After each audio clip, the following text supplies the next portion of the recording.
हे तर आपल्या सर्वांनाच माहिती आहे की आजकाल मोबाईल फोन, कम्प्युटर आणि इंटरनेटच्या मदतीने ऑनलाईन शॉपिंग, बँकेचे व्यवहार आणि दुकानात खरेदी आणि एकमेकांना पैसे पाठवणं किती सोपं झालंय. पण सावधान, जितकं सोपं आहे तितकंच गरजेचं आहे आपला पैसा फसवणुकीतून वाचवणं. त्या दिवशी ग्रुप मीटिंग मध्येही एका अशाच फसवणुकीबद्दल कळालं. नमस्कार. तर चला आजच्या या भागात जाणून घेऊया की अरे लता, काय झालं? हातात मिठाईचा डब्बा? ताई, लताला एक ऑनलाईन कंपनी 50,000चं बक्षीस देते आहे. हो ताई, हे घ्या, तुम्ही सुद्धा तोंड गोड करा. आज सकाळीच फोन आला होता. मला फक्त आधार आणि बँकेची माहिती तयार ठेवायला सांगितलीये. ते लोक परत फोन करून सर्व माहिती चेक करतील आणि मग मला बक्षिसाचे पैसे पाठवून देतील. लता, तू असं करायला नको होतं. काही बक्षीस वगैरे नाही. आजकाल अशा प्रकारची फसवणूक खूप होते आहे. नोकरी, बक्षिसाचं आमिष दाखवून बदमाश लोक तुमची गोपनीय माहिती काढून घेतात आणि मग तिच्या मदतीने तुमच्या खात्यातून पैसे चोरतात. यालाच डिजिटल फ्रॉड सुद्धा म्हणतात. बाप रे, डिजिटल फ्रॉड! आता मी काय करायला पाहिजे ताई? तू आपली वैयक्तिक माहिती कोणालाही सांगितली नाही पाहिजे. जसं की पूर्ण नाव, पॅन किंवा आधार नंबर, आई वडिलांचे नाव, जन्मतारीख, बँक खाते क्रमांक, डेबिट कार्ड पिन वगैरे. नाहीतर या माहितीच्या मदतीने फसवणूक करणारे तुझ्या बँक खात्यातून पैसे काढू शकतात. आलं लक्षात ताई? आणि कसं होतं हे ऑनलाईन फ्रॉड? याचे काही मुख्य प्रकार आहेत. पैसे जिंकण्याचे किंवा जास्त कमाईचे आमिष दाखवणारे फोन कॉल, SMS, व्हॉट्सॲप किंवा ईमेल मेसेज यांना फिशिंग फ्रॉड सुद्धा म्हणतात.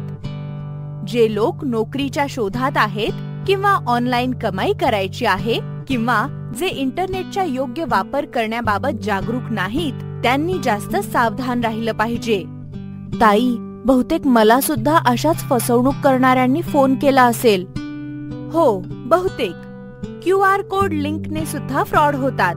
कोणत्याही निमित्ताने, जसं की KYC अपडेट करायची आहे, अकाउंट बंद होणार आहे, वीज कापली जाणार आहे, लोन माफ केल्या जात आहे किंवा बक्षीस दिलं जातंय, असं काहीतरी सांगून तुम्हाला लिंक पाठवली जाते आणि लिंकवर क्लिक करताच तुमच्या खात्यातून पैसे कापले जातात.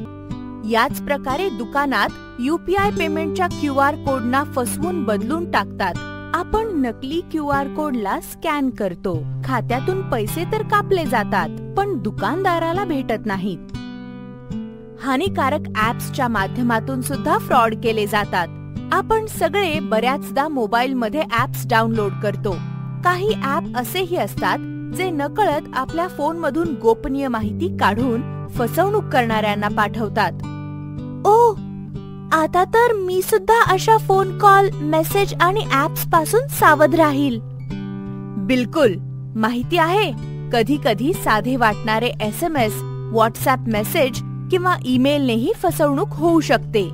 जेव्हा आपण अनोळखी लोकांकडून आलेले मेसेज उघडतो तेव्हा त्यात लपलेले व्हायरस म्हणजे इलेक्ट्रॉनिक किडे आपल्या फोनमध्ये लपून महत्वाची माहिती जसं की अकाउंट नंबर, पिन वगैरे चोरतात.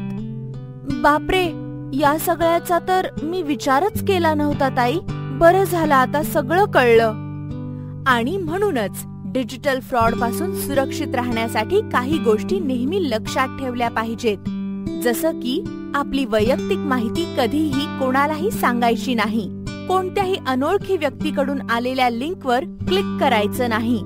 शक्यतो QR कोड स्कॅन करून पैसे देताना QR कोड योग्य असल्याची खात्री करून घ्यावी. आपला फोन तसंच कम्प्युटरचं सॉफ्टवेअर अपडेट ठेवायला पाहिजे आणि त्यामध्ये अँटीव्हायरस म्हणजे इलेक्ट्रॉनिक व्हायरस पासून सुरक्षिततेची लस इन्स्टॉल करायला पाहिजे. कधीही आपला फोन किंवा पासवर्ड सोपा ठेवायचा नाही जो कोणाच्याही लक्षात येईल. जसं की स्वतःचं किंवा घरातल्या व्यक्तीचं नाव किंवा जन्मतारीख वगैरे. मोबाईल बँकिंग मध्ये नोटिफिकेशनची सुविधा घेतली पाहिजे, म्हणजे जरी कोणी फसवून अकाउंटचा वापर करत असेल तरी लगेच लक्षात येईल. आणि आपले खाते नेहमी तपासत राहिले पाहिजे. आणि जर काहीही गडबड वाटली तर लगेच बँकेला कळवलं पाहिजे. हो ताई, खूप खूप धन्यवाद. आज तुम्ही मला खूप मोठ्या संकटातून वाचवलं.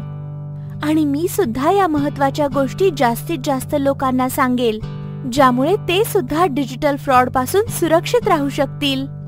बिलकुल. तर या भागात फक्त एवढंच. पुढच्या भागात आपण अजून काही महत्त्वाच्या गोष्टींबद्दल जाणून घेऊ. तोपर्यंत नमस्कार. नमस्कार दीदी.